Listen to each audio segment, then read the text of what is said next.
Is a non-conforming duplex a good real estate investment?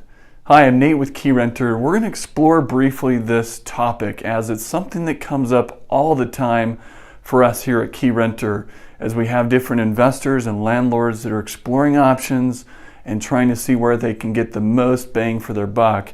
So let's first answer the question, what is a non-conforming duplex or triplex? Sometimes there's different plexes that can be non-conforming.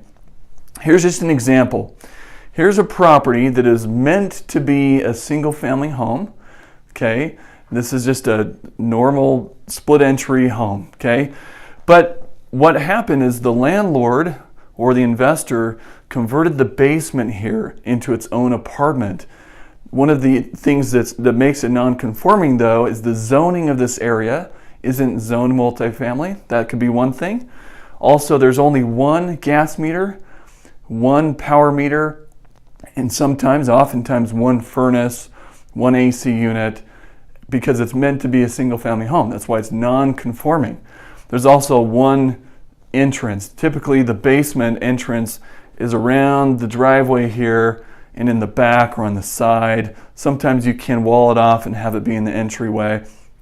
But it's basically taking a property and a home that was meant to be for one family and converting it into a duplex.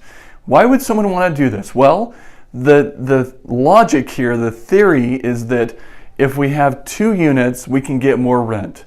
If we rent it out, that we can get less rent if we do it to one family, or one individual, one tenant. But if we rent them out separate, we can get more rent. Ultimately, that's what they're trying to accomplish here.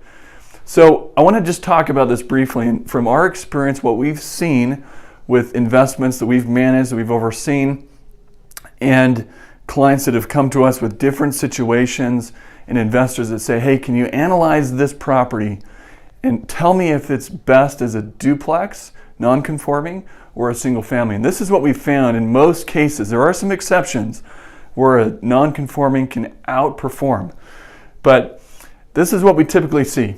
So this is just the same property, two bed, two bed, one bath on the top and the bottom.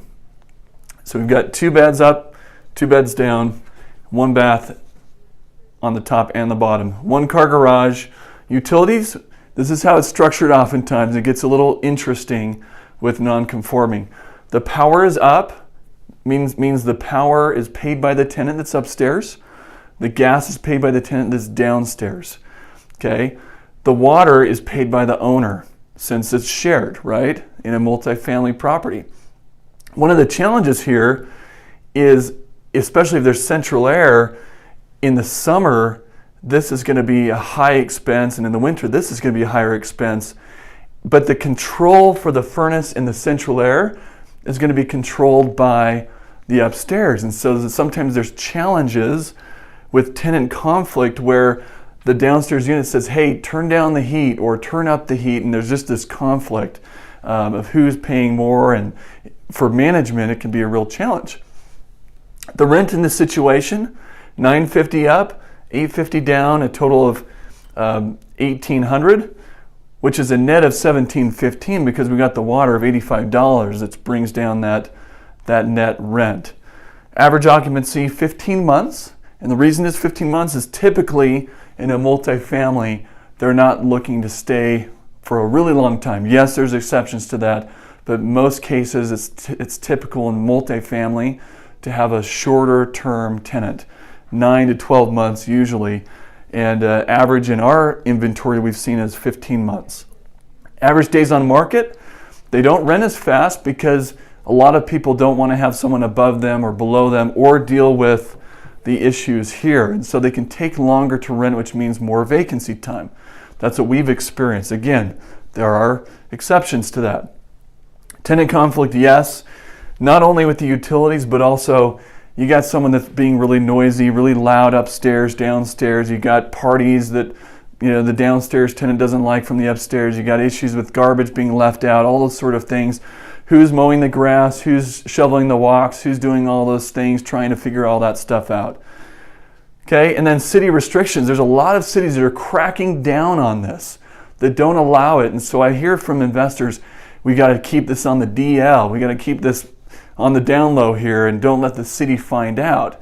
That could be a challenge. In fact, in some cities, we've seen that they will literally require the leases to be broken and terminated and converted into a single family home. And so we got to be careful with that. Okay, so city restrictions. So let's look at this, and this is a literal situation that we found where I analyzed this for an investor. If we were to convert it to a single family home and keep it as it was originally meant to be, we'd have a 4-bedroom, 2-bath home, 1-car garage. Utilities are all paid by the tenant. Water, sewer, trash, power, gas, everything by the tenant. And the rent, $17.25, okay? So it's actually a higher rent by having it rented to a single family home or a single family. Average occupancy is 37 months on average with a single family home because people are getting roots. They're getting their kids, if applicable, in the school systems. They meet the neighbors. They want to be there. They like the home. Oftentimes they even want to buy the home. It can convert into a lease option or seller financing or other situation. Average days on market, 13 days opposed to 29 days. And then tenant conflict? No, you just have neighbors like everybody does, right? Next door, across the street, but you don't have anyone below you or above you, which is another reason people want to stay. And there's no city restrictions. That is what it's zoned for. That is what the intended use was for. So you can rest easy knowing that you don't have to try to weasel your way out of a situation here with the city. So this is just an example of what we find with non-conforming duplexes.